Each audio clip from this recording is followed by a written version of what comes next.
Welcome to my YouTube channel. So as for today, we are doing the topic which is the introduction to genetics.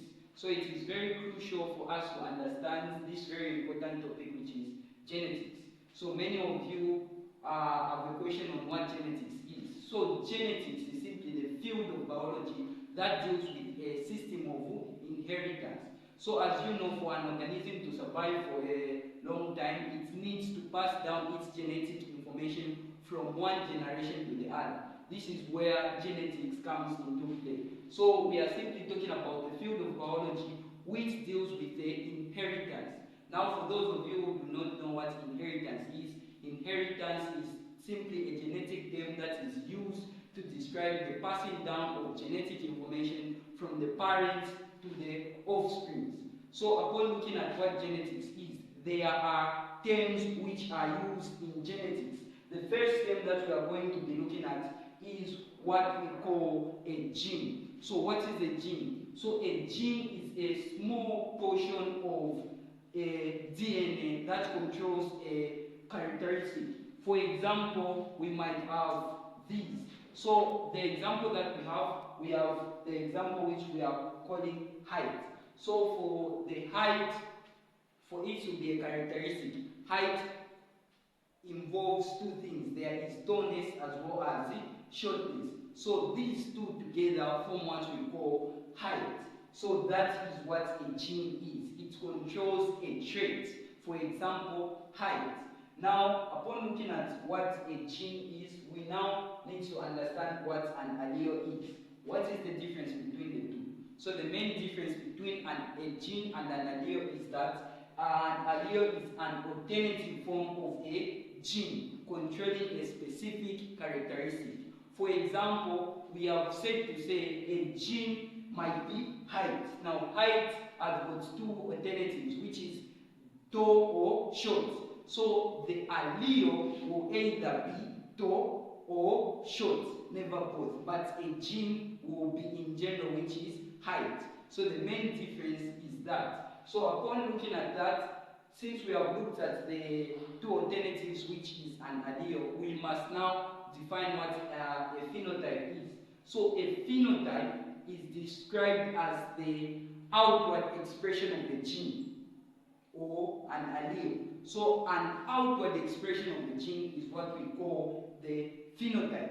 Now what do we mean? So for example, a child might be born from the tall father and the short mother.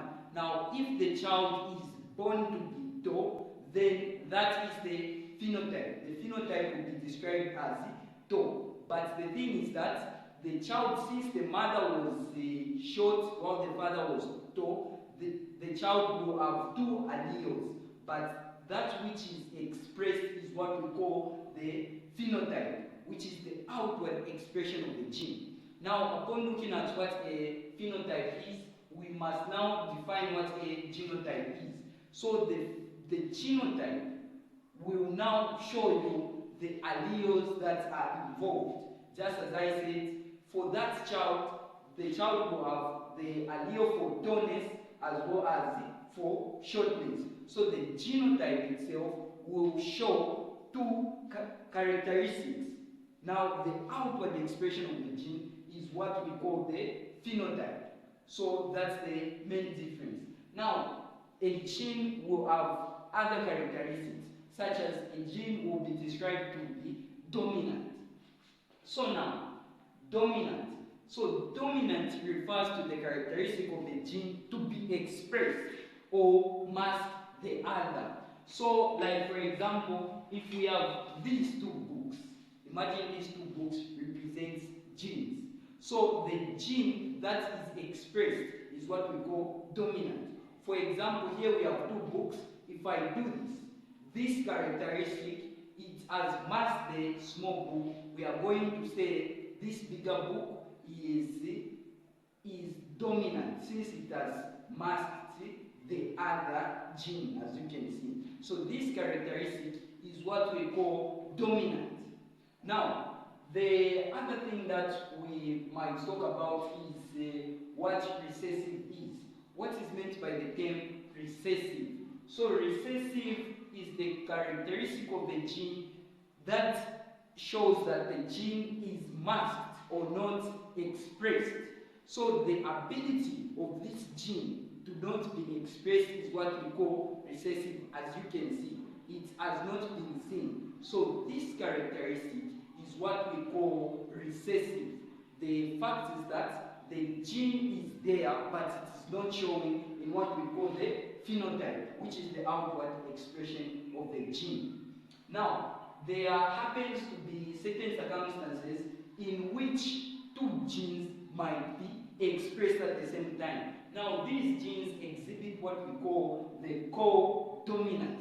Now, what do we mean? So, when two genes are equally expressed, then they exhibit what we call co-dominance. Now, this co-dominance is mostly seen in what we call the blood group AB.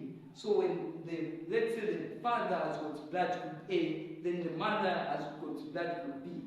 The resulting offspring is what we call he or she will have blood group AB, which shows that the two genes which come from the mother and the father are both expressed.